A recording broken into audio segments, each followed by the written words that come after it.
Hey, Nick Peterson here again, and this is the last video of the day, I promise, but I got to get it out there. So I want you to think better. That's what we're here for, really help you think better, think more accurately. Now, I'm going to give you a scenario, and I really want you to close your eyes or watch this and then do this exercise, because this is the biggest pitfall. If you've ever had coaches, consultants, if you've ever been in programs, if you've ever looked at other people and thought, why are they successful and I'm not, I'm going to kind of break it down for you a little bit right here.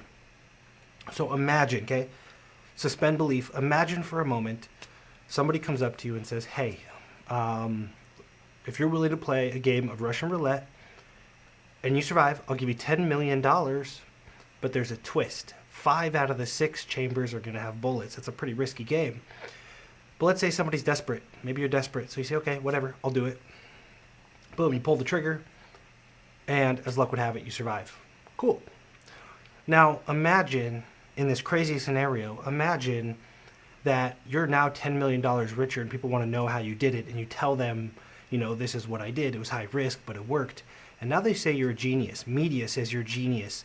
People go, how'd you make $10 million? So you share it with them. And because of all this attention and this bias towards, wow, well, it worked for you, it might work for me.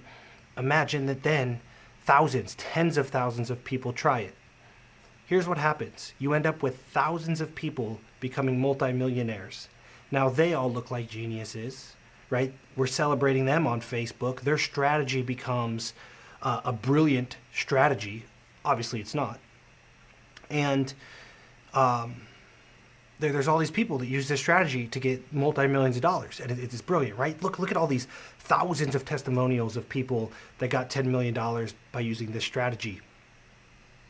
Now, the people that didn't win, they're silent, in this case because they're dead.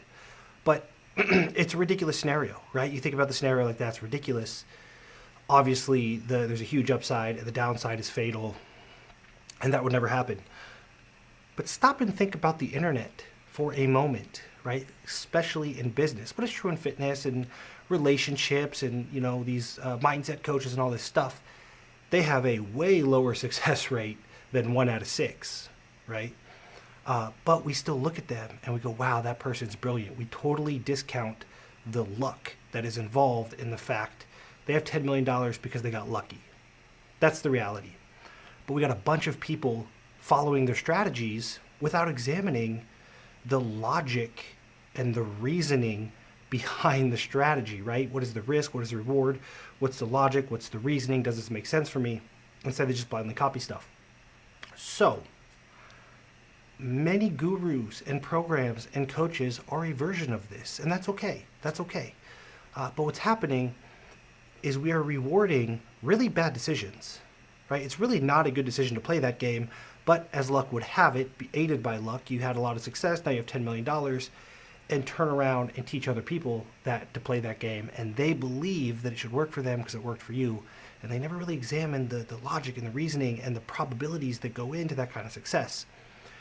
That's called survivorship bias, right? Survivorship bias. We go, we're going to follow this person's program because look at all their testimonials, look how much success they had, yada, yada, yada. We discount luck, and we discount the thousands or tens of thousands or hundreds of thousands of people that went bankrupt following the strategy. So what's the point? The point is anything that is cookie cutter, right? And this is avoiding pitfalls here. Anything that is cookie cutter, we want to be aware of.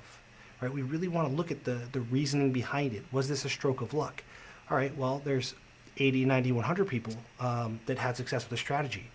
That doesn't mean anything unless we know how many people, for lack of a better term, died because of it, right? How many people went bankrupt? How many people went out of business? How many people lost their family? How many people can't feed their kids? Those are real questions, and we ignore them because we keep celebrating the people that have had success, even if it's because of luck. And what happens is people make really good decisions. They use reason and logic, and due to the hand of luck, the outcome is not favorable. So we punish them even though they made a good decision. On the flip side, we have people that make really, really bad decisions. If you look at the reason, the logic, the probabilities, it's a really poor decision.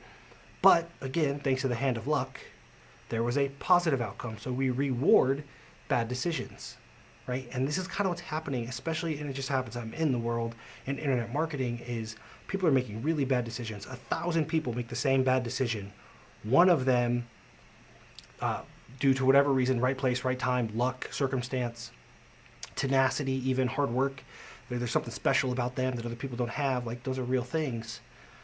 1,000 people do the exact same strategy. One of them gets catapulted to the top. We ignore the 999 failures and we copy this one person, even though statistically it's not a good decision, right?